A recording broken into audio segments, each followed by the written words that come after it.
He found the fisherman and asked about the origin of the fish. The fisherman said, "This fish was caught in the Hongjiang River 15 miles away."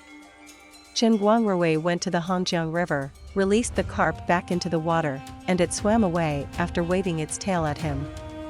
3 days later, seeing that his mother's condition had not improved, Chen Guangrui and Lady Wen discussed, "It's too hot, and it's difficult for me to travel. Please rent a house for me to rest in for a few days, and you can go ahead to take up your post. I'll join you in the autumn when the weather is cooler." Chen Guangrui had no choice but to arrange for his mother's accommodation and hurriedly set off with Lady Wen. On the same day, they arrived at the ferry crossing of the Hongjiang River, where boatman Lu Hong and Li Biao were waiting to welcome them. Chen Guangrui ordered his servant to load the luggage onto the boat, and he and Lady Wen boarded the boat hand in hand. Upon seeing Lady Wen's beauty, Lu Hong immediately had evil intentions. He and Li Biao paddled the boat to a deserted place, took advantage of the deepening night, first killed the servant, then beat Chen Guangrui to death with a club, and pushed his body into the river.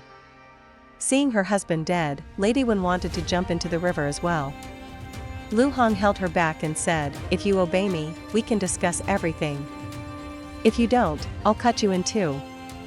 At this time, Lady Wen was already pregnant and had no choice but to obey Lu Hong. Delighted, Lu Hong handed the boat and the belongings to Li Biao, put on Chen Guangrui's clothes and hat, took the official documents, and took Lady Wen to Jiangzhou to assume his new position. The servant's body drifted away with the current, but Chen Guangrui's remained motionless at the bottom of the river.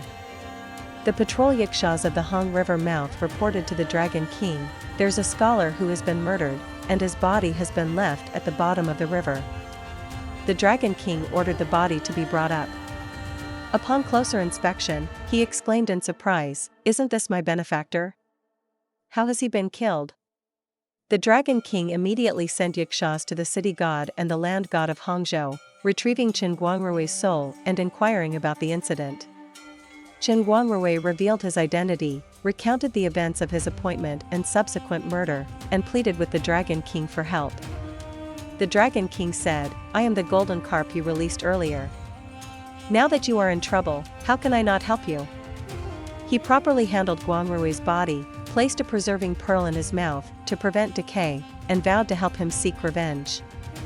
The Dragon King added, "For now, let your true soul stay in my underwater palace as a temporary measure." Guangrui bowed in gratitude and began residing in the Dragon Palace. Meanwhile, Lu Hong and Miss Yin arrived in Jiangzhou, where they were welcomed by local officials and hosted a reception. Lu Hong began impersonating Chen Guangrui and took up the role of prefect in Jiangzhou. One day, while Lu Hong was away on official business, Miss Yin, longing for her mother-in-law and husband, sat in the flower pavilion and sighed. Suddenly, she felt a sharp pain in her abdomen and fainted, giving birth to a son. In a daze, she heard someone saying, "I am the Southern Star God, under orders from Guanyin Bodhisattva, to bestow this child upon you. He will achieve great renown in the future, not to be underestimated." With that, the figure vanished. When Miss Yin woke up, she held the child tightly. When Lu Hong returned and saw the child, he intended to throw him into the river. Miss Yin pleaded, "It's already late today. Let's do it tomorrow." Fortunately, the next morning, Lu Hong had urgent matters to attend to and left again. Miss Yin thought to herself, "If I wait for the thief to come back, my child's life will be in danger. It's better to throw him into the river. If someone rescues him, we may reunite in the future." With that in mind, she bit her finger, wrote a blood-stained letter detailing the child's background, and bit off one of the child's left toes as a mark. Miss Yin took out a close-fitting undershirt and wrapped the child in it. Carrying him out of the yamen, she arrived at the riverside, intending to abandon him. Suddenly, she saw a plank drifting towards the riverbank. She immediately prayed to the heavens, placed the child on the plank, securely tied him with a strap, fastened the blood-stained letter to his chest, and then placed him into the river, shedding tears as she returned to the yamen. Meanwhile, the child drifted with the currents on the plank until he reached the foot of the Golden Mountain Temple. Elder monk Faming was meditating inside the temple when he heard the baby's cries. Hurrying to the riverside, he saw a baby floating on the water and quickly rescued him. After reading the blood-stained letter, the elder monk learned about the child's background and gave him a nickname, Jiang Lu, arranging for his care.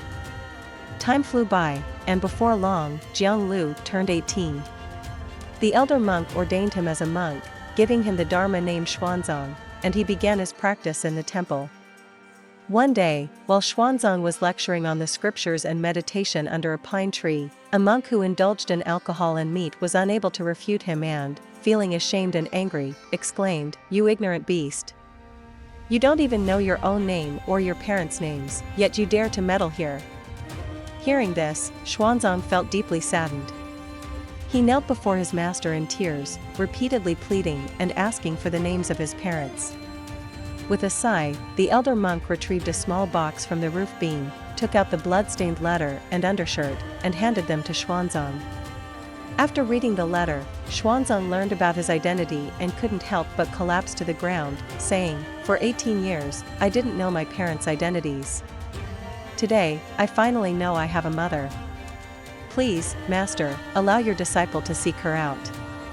The elder monk said, "You should go to the private yamen in Jiangzhou. Perhaps you will meet your mother there." Following the master's instructions, Xuanzang disguised himself as a wandering monk and set off for Jiangzhou. Coincidentally, Lu Hong was away on business, and Xuanzang arrived at the entrance of the private yamen to beg for alms. That night, Missing had a dream in which the moon waxed and waned again. Upon waking, she was contemplating when she heard someone chanting outside. Upon investigating, she found a young monk. Missing invited the young monk into the yamen and observed his demeanor, which resembled her husband so much that she dismissed her maid and asked, "What is your name, little monk? Who are your parents?" Xuanzang recounted his origins.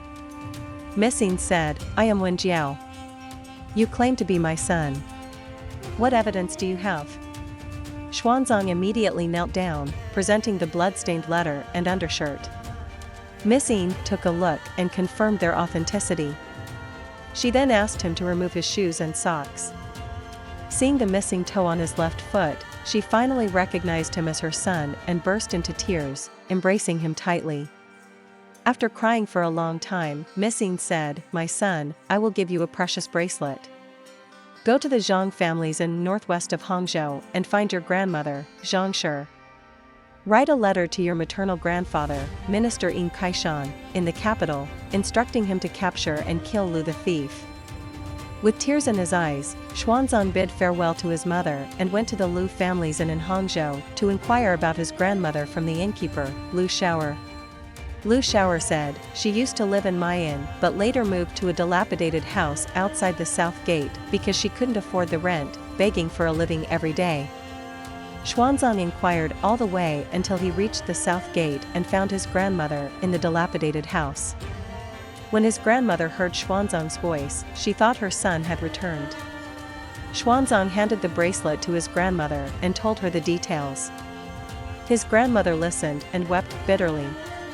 Xuanzang was deeply saddened and knelt on the ground, praying to the heavens, "If heaven is merciful and grants the sincerity of your disciple, please bless my grandmother to regain her sight."